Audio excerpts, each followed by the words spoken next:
Hi, it's me again with Corel tips and tricks. In this video, I'm going to show you how to make a hotkey, but I'm going to show you how to replace a hotkey and make one that is a 3-keystroke hotkey. I never would use this 3-stroke because I can't remember it. It is the hotkey for scripts right there, alternate shift F11, to open up the scripts. So I could go alternate shift F11 and it's going to open it up. But I'm going to have trouble remembering that.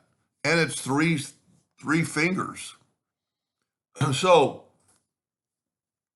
just to go a little bit further on a macro on the scripts, that used to be called macro and this used to be called macro manager. In later versions, it's scripts. So any key on your keyboard can be a hotkey as long as you're not in text mode.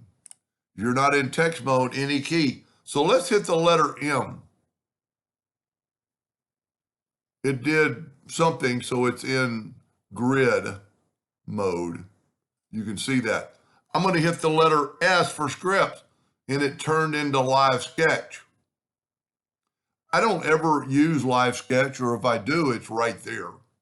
So what I'm going to do is I'm going to take away that hotkey for Live Sketch, excuse me.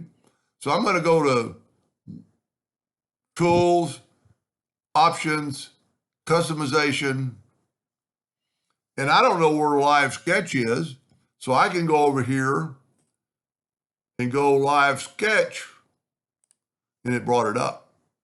And you can see the shortcut key is Live Sketch. Well, I can click on it and delete it. You've got to say OK. So now Live Sketch, now S does nothing. And Live Sketch doesn't have a hotkey. So now we're going to go to Tools, Options, Customization, and we're going to go to Scripts. But there's a couple of scripts. One of them is going to open up that right there. Now, so you can go and find it. There's 2 scripts. If you look here, there's no shortcut key. If you look here, this is currently assigned to that script. So what we're going to do is take that and delete it. Now I'm going to give it a new shortcut key, say S, assign, and then say OK. So now when I want to open up my script manager, instead of typing out 3 letters, I only have to hit the S key. And there's all my macros. And you can do that with anything, as long as you're not in text mode. And it will always be there, and it's pretty cool. Hope that helped just a little bit, and thank you for watching.